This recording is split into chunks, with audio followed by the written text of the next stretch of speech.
There is no future for people who deny their past. My foreparents, my grandparents, my mother, my father did not suffer and die to give me an education to slight, oppress, or discourage my people. Because whatsoever education I acquired out of those sacrifices of over 300 years, I shall use for the salvation of the 400 million black people of the world. And the day when I forsake my people, may God Almighty say there shall be no more light for you.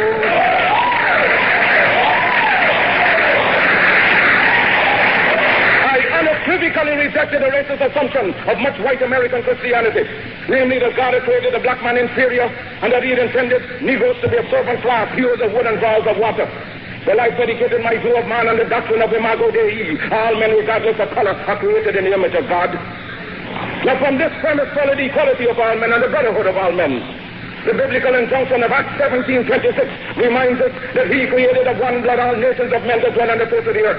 I was most interested in brotherhood within his own race, because if Negroes are created in God's image and Negroes are black, then God must in some sense be black.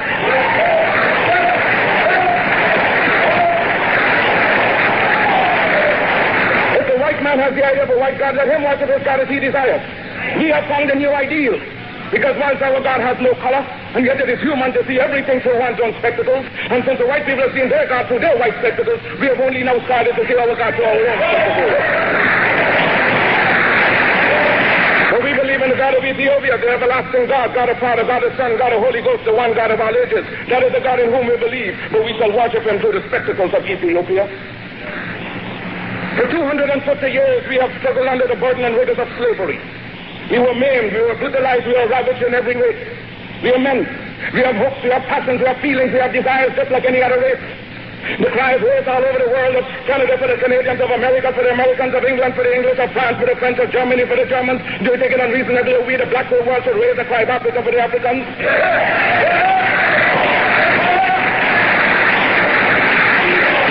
The Negro is a man. We represent the new Negro. His back is not yet against the wall. We do not want his back against the wall because that would be a peculiar and desperate position. We do not want him there. It is because of this that we are asking for fair compromise. Well, the Belgians have control of the Belgian Congo, which they cannot use. They have not the resources and intelligence. The French have more territory than they can develop. There are certain parts of Africa in which you cannot live at all. So it is for you to come together and give us a United States of Africa. Yes, sir. Yes, sir. We are not going to be a race without a country. God never intended it, and we are not going to abuse God's confidence in us as men.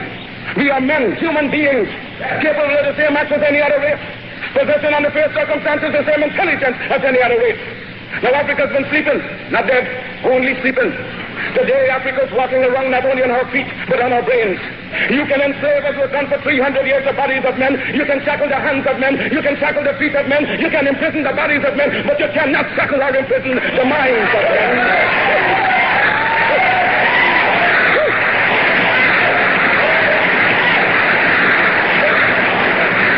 Rise down, black men, and dig. Reach up, black men and women, and pull all nature's knowledge to you. Turn ye around and make a conquest of everything, north and south, east and west. And then when you have wrought well, you will have merited God's blessing, you will have become God's chosen people, and naturally you will become leaders of the world. And as you bow down to the white man today, so a lot of races bow down to you and call you a race of masters because of the superiority of your mind and your achievements. Because no race has the last word on culture and civilization. They do not know what we are capable of. They do not know what we are thinking. They're thinking in terms of dreadnoughts, battleships, airplanes, submarines. You know what we're thinking about? That is our own private business.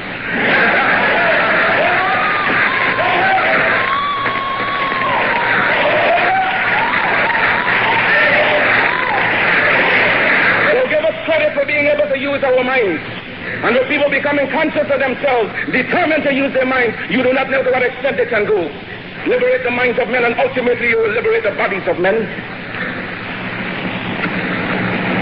We love the white race, not for social fellowship, but for the common brotherhood of God intended we should live. What satisfaction can anyone get in being happy and see his brother wallowing in filth, dirt, and disease? How can you be happy living in luxury and your brother's living in disease, and then when you try to help the one out of the disease, the subtle culprit talks about disloyalty? Black men of Carthage, black men of Ethiopia, Timbuktu, Alexandria gave the light of civilization to this world. Ethiopia shall stretch forth her hands unto God, and princes shall come out of Egypt. Because classes, nations, races have been quite for over 4 centuries. who was merely born abuse, insult, humiliation, whose forbearance can only be compared to the prophet Job, has likewise lifted his bowed head and raised it up to God's skies and cried out, I am a man, and demand a man's chance and a man's treatment in this world. But I shall teach the black man to see beauty in his own kind and stop bleaching his skin and otherwise looking like what he's not.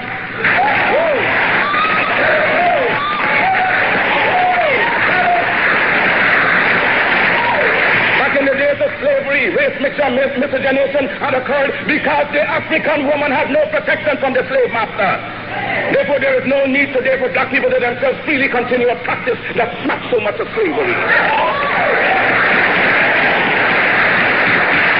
Critics say that the race problem will be solved through higher education, through better education, and black and white will come together, that they will never happen until Africa is redeemed.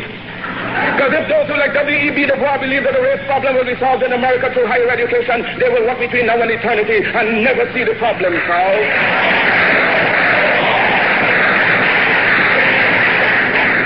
God made man Lord of his creation, gave him possession and ownership of the world. And you have been so darned lazy that you have allowed the other fellow to run away with the whole world, and now he's bluffing you and telling you that the world belongs to him and that you have no part in it. And you don't have to apologize to anybody for being black, because God Almighty knew exactly what he was doing when he made me black. If black people knew their glorious past, then they would be more inclined to respect themselves. Yes, you heard of Johnny Walker Red and black. Well, he had his adversities, but he's still going strong. Well, I intend with your help and God's grace to continue, because my work has only just begun. And future generations shall have in their hands the guide by which they shall know the sins of the 20th century. I know, and I know you too believe in time, but we shall wait patiently for 200 years, if need be, to face our enemies to our posterity.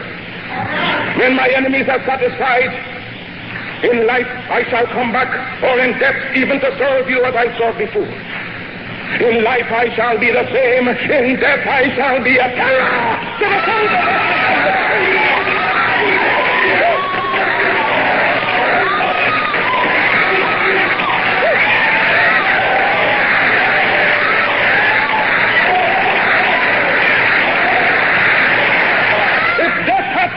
then count on me to be the real Marcus Garvey I would like to be. If I may come in an earthquake or a plague or a pestilence, or if God would have me, then be assured that I shall never desert you and make your enemies triumph over you. Will I not go to hell a million times for you?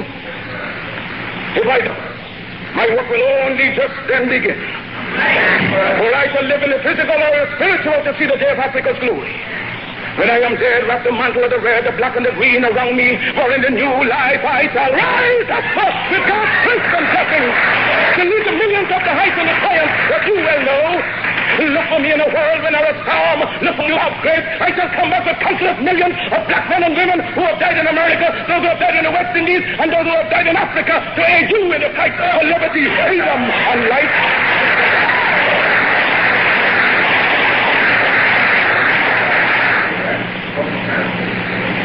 Any leadership that teaches you to depend upon another race is a leadership that will enslave you. Any leadership that teaches you to depend upon another race is a leadership that will enslave you.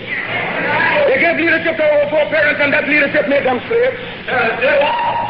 But we have decided to find a leadership of our own to make ourselves free men. Our great scholars, having passed through the colleges and universities, have thrown away the blessed record. Babylon did it. Assyria did it.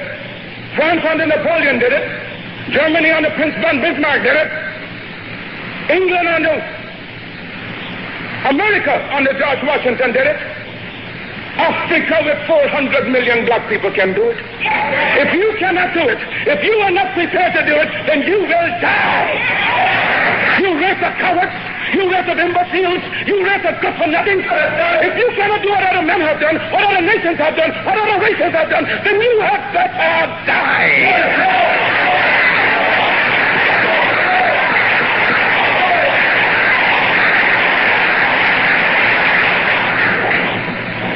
Can we do it? We can do it. We shall do it. We pray to God for vision and for leadership.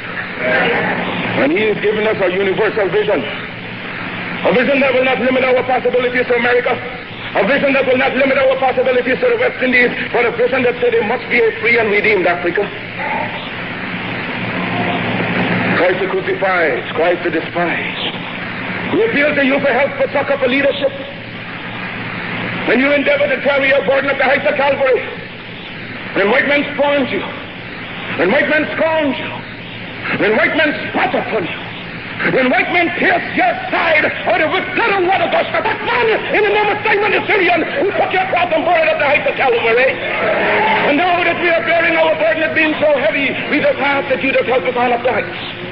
Oh, yes, the cause is grand, the cause is close. Surely we shall not turn back. Oh, sail on, sail on, sail on, almighty ship of state, sail on until the flag of the red, the black, and the green is perched upon the hills of South Africa. Because the time has come for the black man to forget his hero worship of other races and to create and emulate heroes of his own. We must canonize our own saints, create our own martyrs, and elevate the positions of fame and honor black men and women who have made a distinct contribution to our racial history. Sojourner Truth is worthy of a place of sainthood alongside the Joan of Arc. Christmas Harris and George William Gordon are entitled to the halo of martyrdom with no less glory than the martyrs of any other race. Toussaint Louverture's brilliancy as a soldier or a statesman outshone that of any other people, hence he's entitled to the highest place as a hero among men. Because Africa's created millions and countless millions of black men and women in war and peace, whose luster and bravery outshone that of any other people. So why not see good and perfection in ourselves? We must inspire our literature and promulgate a doctrine of our own without any apologies to the powers that be. That's why this hour comes up. Let sentiments and cross opinions go to the winds. We are entitled to our own opinions and are not obligated to or bound by the opinions of others. If others laugh at you, return the laughter to them. If they mimic you, return the compliment with equal force. Because they have no more right to dishonor, discredit you in manhood than you have in dealing with them. Honor them when they honor you. Disrespect and disregard them when they vilely treat you. Their arrogance is but skin deep, an assumption that has no foundation in morals or in law. They have sprung from the same family tree of obscurity as we have. Their history is as rude in its primitiveness as ours. Their ancestors were running wild and living in trees of branches like monkeys as ours. They made human sacrifices, ate the flesh of their own dead and wild meat from beasts for centuries, even as they have accused us of doing. Their cannibalism is more prolonged than ours. When we were embracing the banks of the Nile, they were still drinking blood out of the skulls of their conquered dead. After our civilization had reached the noonday of progress, they were still living in holes with